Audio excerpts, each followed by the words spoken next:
Salut mon Ray, ça va? Tranquille? Aujourd'hui une nouvelle vidéo sur le moteur booster de l'abonné derrière moi là. Donc il y a eu un petit peu d'attente parce qu'il y a eu encore des surprises juste après la vidéo, enfin juste après la dernière vidéo de ce moteur. Il y avait encore des surprises.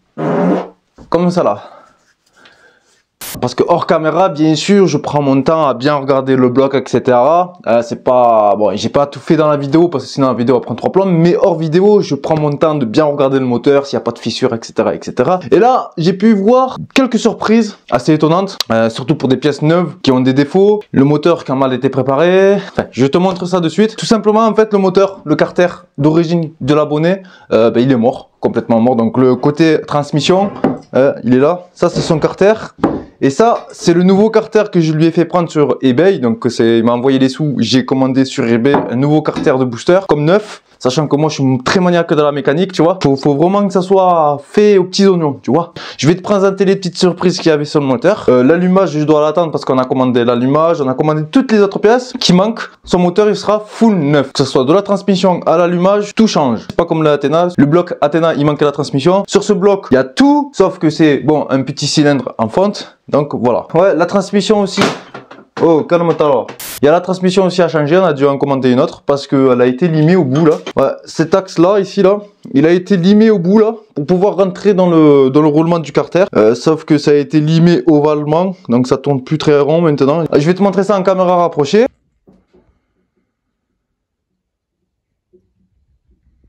Quand je disais pièce neuve défectueuse, ben c'est que ça, c'est pas plat en fait. C'est pas plat. Je l'ai passé sur un marbre avec un papier poncé. Tu vois que là, ça plaque. Là, ça plaque. Mais là, ça plaque pas. Et là, ça plaque pas. Donc, d'où pourquoi il y avait une fuite aussi. Parce que ce carter TPR est voilé. Donc, je sais pas si ça a été voilé quand ça a été monté ou si c'est un défaut de fabrication. Donc, voilà. Donc, j'ai ça surfacé aussi. J'espère que tu m'entends bien. J'ai pas le micro. Et ici, j'ai reçu les pièces restantes. Donc, la courroie qui est là, qui est imbibée d'huile. Donc là, il y a la courroie toute neuve. La transmission. Donc voilà, la transmission, l'embrayage. Donc ça, c'est les plaquettes de frein. Stage 6. Donc les mâchoires de frein. La bougie qui était cassée dans la première vidéo. Il y avait un boulon aussi, donc le boulon de cloche d'embrayage qui était foiré. Et ce boulon aussi qui était foiré. Donc pour te dire que tout va bien. Et ainsi le starter D06. Donc DD06 pour les avant 2004. C'est les DD06. Donc voilà mon Ray. Bing bang bon. Pour info, je sais, je me répète, j'ai créé ma première édition d'autocollant. Je sais pas si c'est français ce que je raconte, mais en fait, du moins, j'ai créé mon premier autocollant. Si ça t'intéresse, viens me rejoindre sur Instagram, en MP, et on voit ça en MP. Là, pour l'instant, je suis en train de travailler sur le site, etc. Comme j'ai dit dans la précédente vidéo avec le 88. Voilà, bref. Allez, c'est parti, je t'emmène avec moi, je vais te montrer les défauts qu'il y a sur le bloc. Et ensuite, on va enchaîner le remontage du moteur. Il n'y a pas de préparation, il n'y a pas d'alignement carter au cylindre, car le cylindre, il est déjà aligné au carter d'origine, donc il n'y aura pas besoin de faire des préparations. 70 top perf en fonte, donc voilà. Donc les lumières, il n'y a pas besoin d'être préparé. Écoutez bien, à la base, il me l'a envoyé juste pour enlever les vis cassées du cylindre, pour caler l'allumage et préparer le carbu. Là, je me dois refaire tout le moteur complet. Donc pour te dire, tu vois que bon, si ton moteur il passe par là et tu me dis ouais, il y a juste ça à faire, eh bien si ça a mal été monté, ben, tu peux bien compter qu'il faudra tout refaire avec moi. Parce que moi, quand je vois une pièce usée, on la change. Ok? Allez, sur ce mon Ray, abonne-toi, c'est gratuit. Mon Instagram, c'est Secte66. Viens nous rejoindre. Si tu veux aller faire un petit tour, vas-y. Il y a aussi les garnitures de frein aussi qu'ils ont trempé dans l'huile due au transport parce qu'il n'a pas vidangé la boîte de vitesse. Enfin, la transmission, il n'a pas vidangé. Donc du coup, toute l'huile est partie partout dans l'emballage. Les mâchoires de frein, ils ont pris un bain d'huile. La courroie, elle a pris un bain d'huile. Donc ça, c'est poubelle. Déjà, d'entrée, c'est poubelle parce que ça a été trempé dans l'huile et voilà, faut que la courroie soit bien sec. Les mâchoires de frein, il faut que ça soit bien sec. C'est une matière qui absorbe vachement les matières grasses ou n'importe. Ça aussi, on a changé. Ce qu'on a changé aussi, bah, les roulements joints spi Vilo. De toute façon, j'ai reçu le vibroquin. Les roulements, tout ça. Voilà, là il y a du beau matos. Bon, c'est parti, je te fais un truc rapproché. Allez, viens avec moi. Donc ça, c'est le carter que j'ai passé 2 heures à le nettoyer, mais je vais te montrer le moteur de l'abonné dans l'état qu'il est. Bon, déjà, il est en piteux état, bon, il est sale, hein, mais ça va, on peut le faire. Donc les mâchoires à changer, comme tu peux voir, elles sont bien grasses, donc ça freinera plus. Ouais, il y avait le plan de joint ici, la mise au point, elle était vraiment pas terrible, donc tu m'excuseras, là, je vais faire attention. Là, il y a des petits chocs là au niveau du plan de joint. Bon, je pourrais resurfacer, ça repart, tu vois, ça c'est pas un souci, mais le plus grave, c'est ça.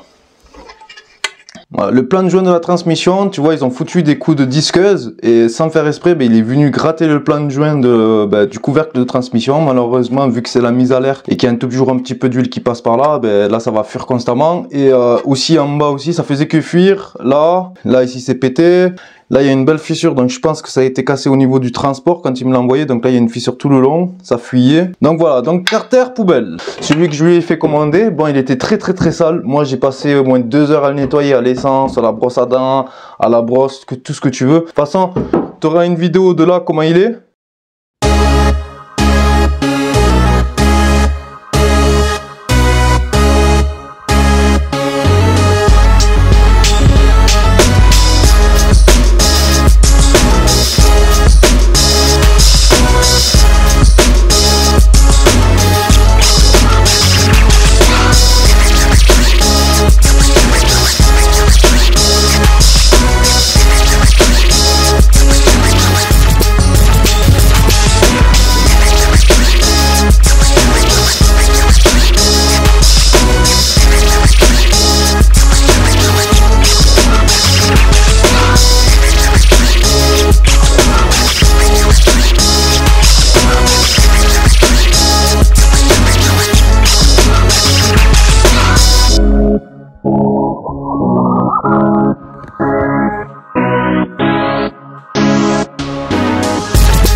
Voilà, tu vois, bon, j'ai mis le produit, hein, mais t'as vu comment il était super sale. Là, tu peux voir, bon, je l'ai pas vraiment nettoyé au fond de temps comble, mais là, pour finir la chose, il me manque de mettre un coup de nettoyant frais un peu partout, parce que brosse à dents et pchit avec de l'essence, bon, ce qui serait pas mal, c'est le compresseur et de l'essence en pression, et là, vraiment, ce serait nickel. Il y a un petit coup de sableuse à eau, là, c'est encore plus nickel. Donc voilà, là, on est vraiment sur du full d'origine. Donc là, il n'est pas préparé, il n'y a pas de coup il y a pas de coup dans le plan de joint. Le plan de joint, il est comme neuf, tout est nickel.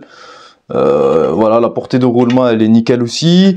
Tous les filetages, je les ai repris au tarot. Donc j'ai tout repris au taraudage pour vraiment avoir des pattes de vis super propres. Comme tu peux voir, les pattes de vis brillent magnifiquement bien, donc bien dégraissées, etc. Pour quand on va mettre la petite, ça colle. Là aussi, de ce côté, j'ai tout fait les filetages.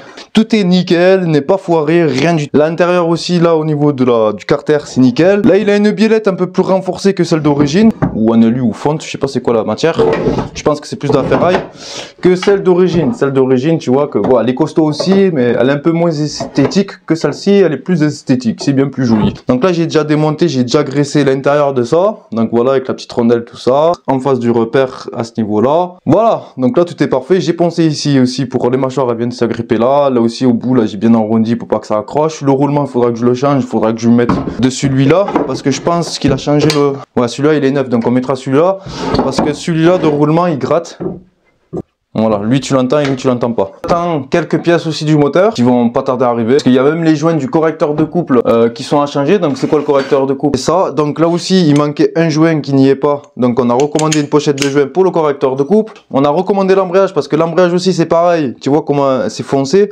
Il a baigné dans l'huile pendant tout le trajet de la livraison. Donc du coup l'embrayage est mort. Il est neuf mais mort malheureusement parce qu'il a imbibé d'huile. L'allumage aussi pareil. Il y avait une petite surprise. Je sais pas si je te l'avais montré ça dans la dernière vidéo. Voilà, il y en a qui me diront ouais mon allumage il est comme ça, il roule nickel, mais moi mon rail je suis maniaque, je préfère que tout soit neuf. Le moteur il est full neuf, donc je préfère que le moteur soit full neuf de A à Z. Donc là il a frotté et là il y a la ferraille de l'allumage apparent, donc j'ai peur que ça fasse des courts-circuits d'allumage, ça fasse des ratés d'allumage parce qu'il justement c'est plus isolé là-dedans. Donc voilà, j'ai préféré le faire changer. Donc on l'a changé, 106 € de plus, allez bim. Voilà, en tout c'est une configuration qui reviendra dans les 1000 €. Voilà, avec tout ce qu'on a changé, et parce qu'il a racheté les pièces mais ça a mal été monté, donc du coup on a dû racheter les pièces parce qu'ils ont été abîmés, les pièces qui ont été achetées. Surtout que le carter moteur, là, il a eu 2 carters moteurs à acheter. Donc il a eu le premier carter là-bas côté allumage qui est neuf. Voilà, ça chiffre vite, donc on est déjà à plus de 1000 €, je pense, même plus. Donc j'ai commandé les vis de carter, les vis qu'il y avait. Voilà, elles étaient de 5 mm trop longues, tu vois, donc du coup, ben, ça plaquait pas les 2 carters ensemble, donc il y avait ce problème-là, donc du coup, je lui ai fait reprendre des vis d'origine pour le moteur. Et niveau vibroquin, ben, j'ai pris un vibroquin mal aussi, le dernier mal aussi à 300 balles, là, pour booster. Donc voilà, bien le forger en H, comme d'hab, on change pas nos habitudes, et avec de la bonne marque mal aussi, hein, valeur sûre. Donc voilà le petit vélo du Seigneur, hein, tout sympathique, tout beau, tout magnifique, donc il est équilibré par l'intérieur, hein, vous inquiétez pas. Donc voilà, axe de 12, hein, comme toujours, pas les axes de 10, les axes de 10 c'est fragile. Une grosse cage à aiguille à gros rouleau, mal aussi pareil, cage en acier et pas cage en argent comme certaines marques. Donc voilà, c'est parfait. Donc let's go, je vais emboîter les roulements sur le vibroquin.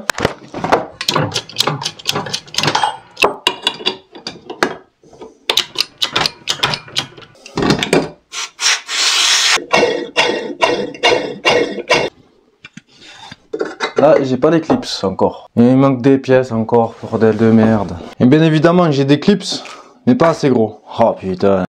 Bon, je vais pouvoir toujours le remettre quand même si le moteur est fermé, mais ça fait chier là quoi. Là, ça commence à faire beaucoup là. Beaucoup à commander, etc.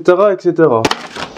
Alors, les petits roulements, on change pas nos habitudes. C4 ou céramique. Donc C4, c'est avec la cage polyuramide.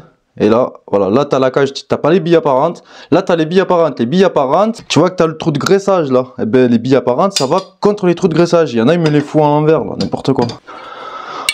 Donc les billes à l'extérieur. C'est pas au niveau des lettres, hein. Ça c'est une connerie qui est depuis des années, l'essence des lettres. Mais ça, je sais pas c'est qui a sorti cette connerie là. Mais donc là, je pourrais créer un tube à visser et tout ça, mais le temps de visser et tout, ben regarde, tu vois le truc qui rentre.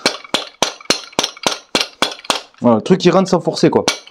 Le vélo il prend pas sur la gueule, rien du tout, vous inquiétez pas. Moi ça me fait gagner du temps. Au lieu de me mettre la machine, de visser tout ça, ça met au moins 5 minutes. Là ça me met 10 secondes pour les emboîter les roulements. Tu vois, hop, les billes apparentes vers l'extérieur. Hop, je mets ça. Je donne 2-3 coups. Et voilà. Et là c'est emboîté. Et ça bouge pas. Hein. Faut pas me dire ouais la portée de roulement et c'est mort, je sais pas quoi. Hein. Voilà, les billes apparentes vers l'extérieur. Et sur ce carter là qu'on va emboîter en premier, ça va aller plus vite avec le chalumeau.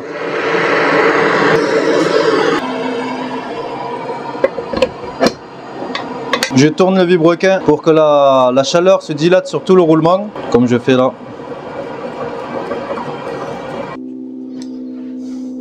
Donc je fais ça pour mettre ma pâte à jour. À chaque fois c'est galère là de tâcher le vibroquin.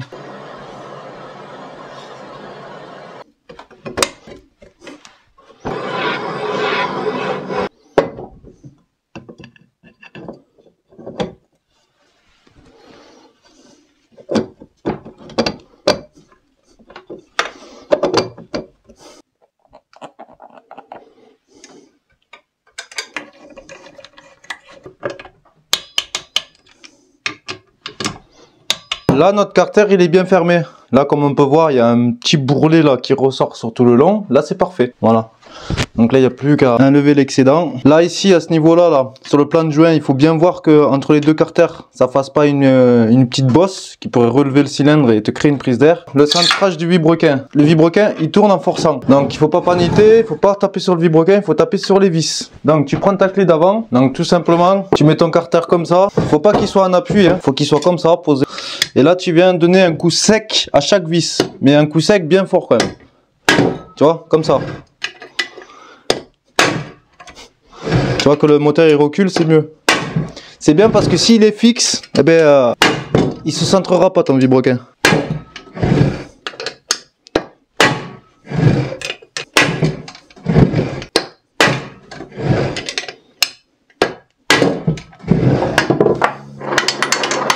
Et là, le vélo il tourne.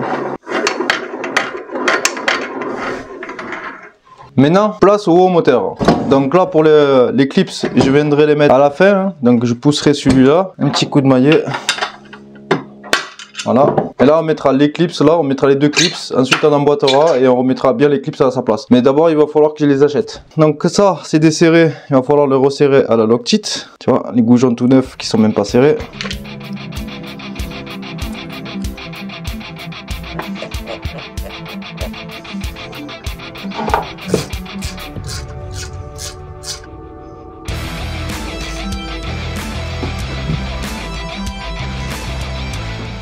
Donc là voilà, nous avons un vilebrequin qui est bien centré, qui tourne super librement. Voilà, donc la pâte à joint comme on peut voir là, c'est bien écrasé, là c'est bien fermé, hein, comme on peut voir là. C'est plus comme quand je l'avais reçu, là c'était carrément, il y avait 1 mm, je pouvais passer l'ongle. Là c'est bien plaqué, donc il faut bien vérifier que ça plaque bien les gars, voilà. Donc là c'est tout beau, tout propre. Avec les vis d'origine. Donc les goujons qui sont montés loctités, bien serrés loctités. Donc voilà, là on va laisser sécher. Et moi, pour moi, je vais attendre le lendemain avant de commencer à serrer sur les goujons.